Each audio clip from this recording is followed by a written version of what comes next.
Hello, this is Mike, NoStressMike.com. Okay, what I want to talk about now is some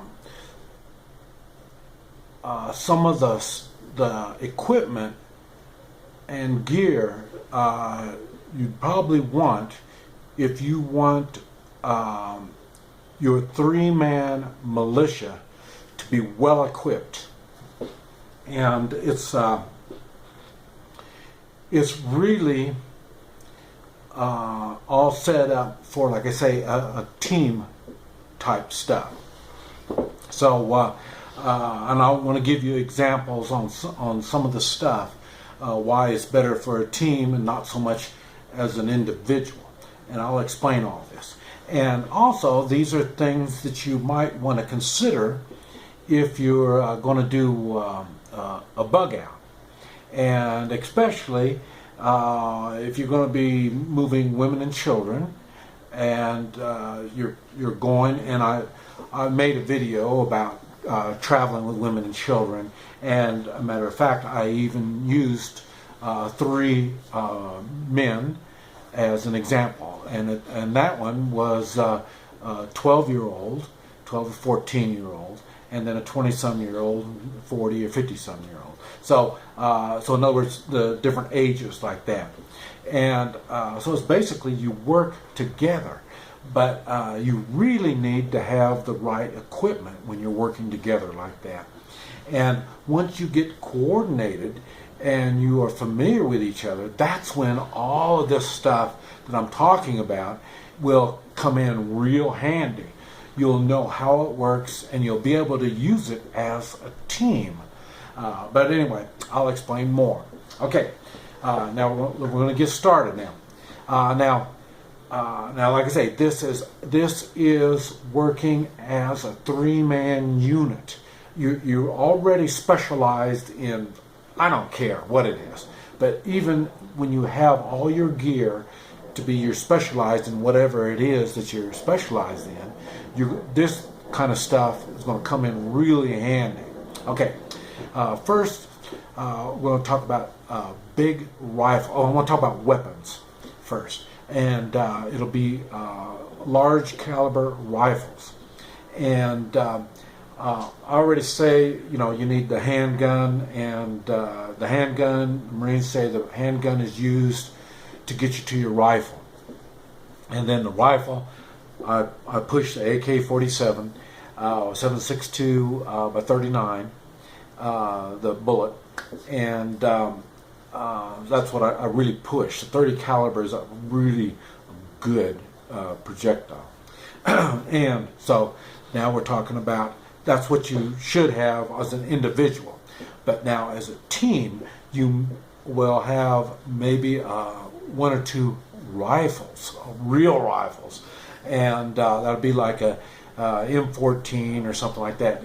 Let's see, it was a 308. So it's bigger than the 7.62 by 39. Well, the 30 caliber is the same projectile, but it's a more powder, so it's a stronger punch. And so you can use, I say, 308, 30-06, 50 calibers. There's all kinds of large caliber rifles that you could use also. But see, when you're using those type of weapons, you really need, you only need one for three of you. It's more of a support weapon. And in other words, it's a team type weapon. You don't want everybody to have something like that. So that's one example. Another thing would be a shotgun. I know a lot of people think, boy, shotgun's very good, but it's really a support weapon. There's a time for a shotgun. Now I do carry a shotgun, a short one, on my back, but I'm using my AK, and then I say I got my handguns, and then I can whip out the shotgun when I need the shotgun.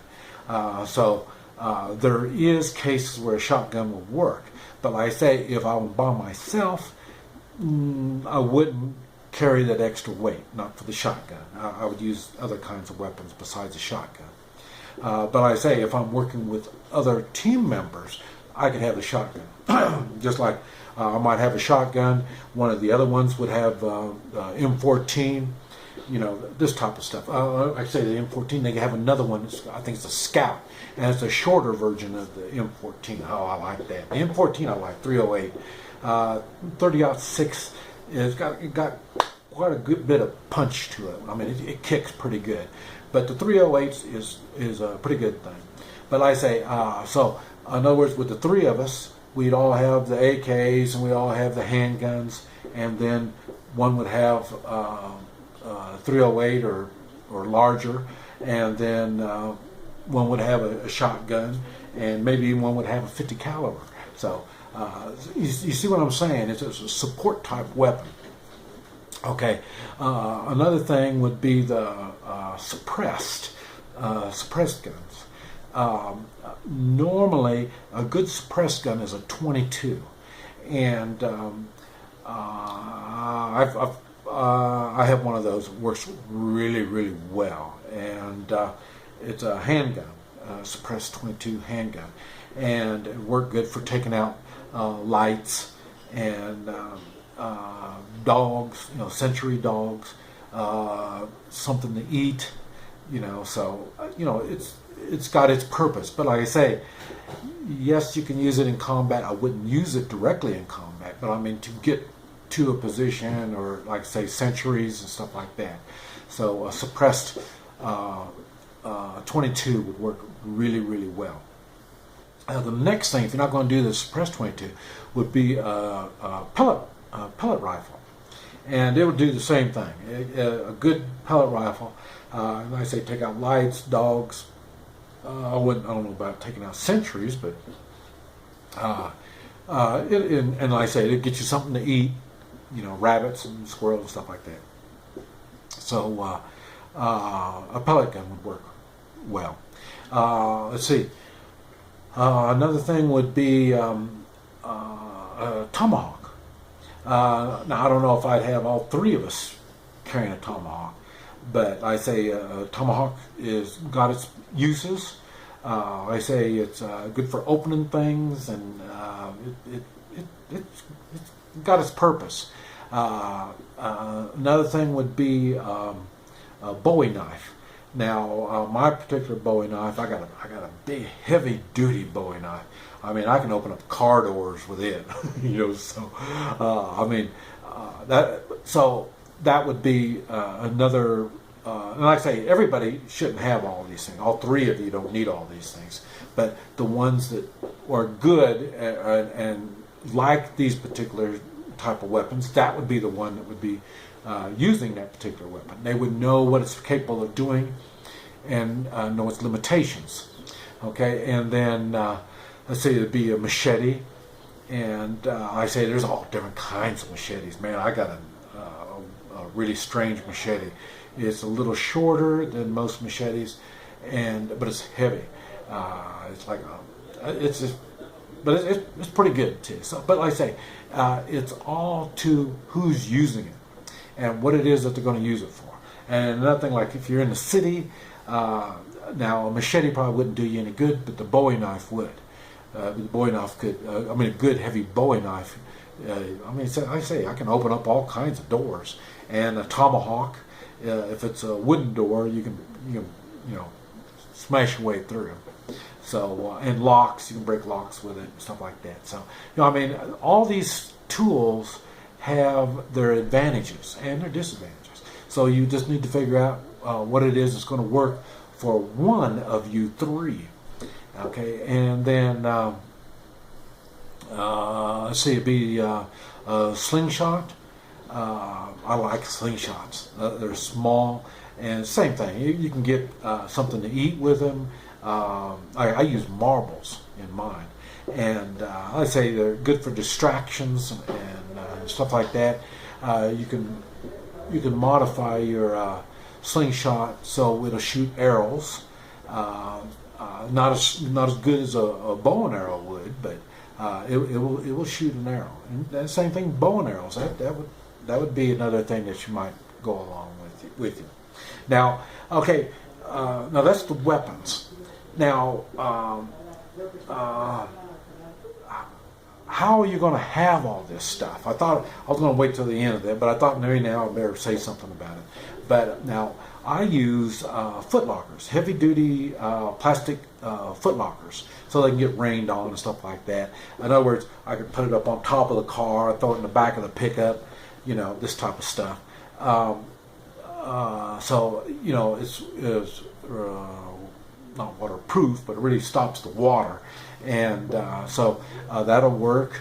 And then for rifles, I use heavy plastic, hard plastic golf club holders.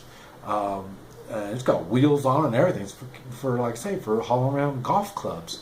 You put your whole golf club bag and everything inside there.